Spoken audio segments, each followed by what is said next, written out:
এই ধ্বনি ভক্তিৰসৰ নহয়, এই ধ্বনি প্ৰতিবাদৰ।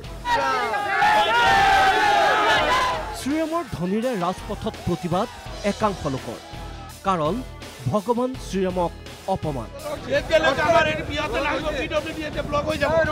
এই পৰিৱেশ গুৱাহাটী লখৰা ৰোডৰ কাষতে থকা আদা গুদামৰ জ্যোতিকুচি।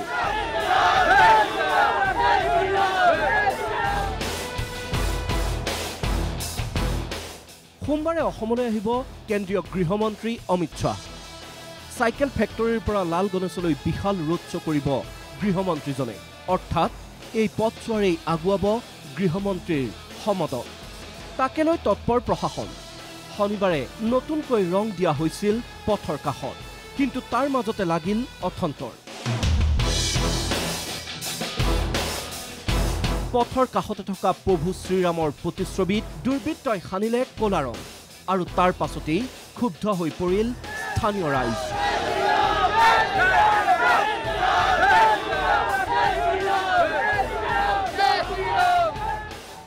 এনেদৰে ৰাজপথ অৱৰোধ কৰি ৰাইজে সাব্যস্ত কৰিলে উত্তাল প্ৰতিবাদ।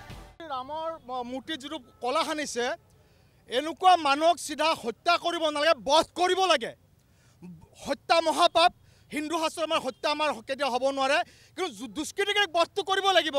আমি শান্তি ৰামৰাজ্য বিচাৰোঁ, আমি শান্তি দেশ বিচাৰোঁ, আমি শান্তি ৰাষ্ট্ৰ বিচাৰোঁ, আমি অশান্তি নিবিচাৰোঁ। ইয়াত অশান্তি কোনে বিৰাজ কৰিছে? আমি আৰক্ষী প্ৰশাসনক, অসম চৰকাৰক আমি অনুৰোধ জনাম, এই প্ৰশাসনে এই দুষ্কৃতিকাৰীক অতি শীঘ্ৰে কৰায়ত্ব কৰক।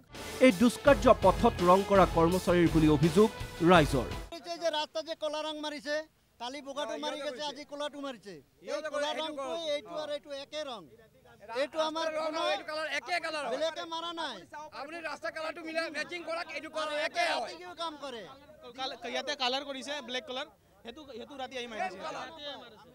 এই কন্ট্ৰাক্টৰে ইয়াত আহক, বস্তুটো চাহক, লাগিলে যি মানুহে ৰাতি কাম কৰিছে এই লেবাৰকেইটাক ওলাওক, আৰু কোনে কৰিছে এইটো ওলাই দিয়ক। উত্তেজিত ৰাইজে শীঘ্ৰে দোষীক চিনাক্ত কৰি শাস্তি প্ৰদানৰ বাবে আৰক্ষীক জনালে দাবী। প্ৰশাসনসকলক মই এই কৰিছোঁ, অনুৰোধ কৰি আছোঁ যে যোন মানুহজনে এইটো কৰিছে, এই বধৰ্মীক জনে এনেকুৱা কাম কৰিছে, তাক ইমিডিয়েট আৰেষ্ট কৰিব লাগে। জাতি ধৰ্ম বৰ্ণ নিৰ্বিশেষে সকলোৰে অন্তৰত আছে প্ৰভু শ্ৰীৰামৰ বিশেষ স্থান, কিন্তু তাৰ পিছতো দুৰ্বৃত্তৰ এনে কাৰ্যই এতিয়া সৃষ্টি কৰিছে ব্যাপক প্ৰতিক্ৰিয়াৰ। ৰাইজৰ ক্ষোভ প্ৰশমনৰ বাবে আৰক্ষী প্ৰশাসনে কি ব্যৱস্থা লয় সেয়া হ'ব লক্ষণীয়। ভিডিঅ' জাৰ্নেলিষ্ট নিতুল কৃষ্ণৰ সৈতে কৌশিক তালুকদাৰৰ ৰিপৰ্ট, NKTV+।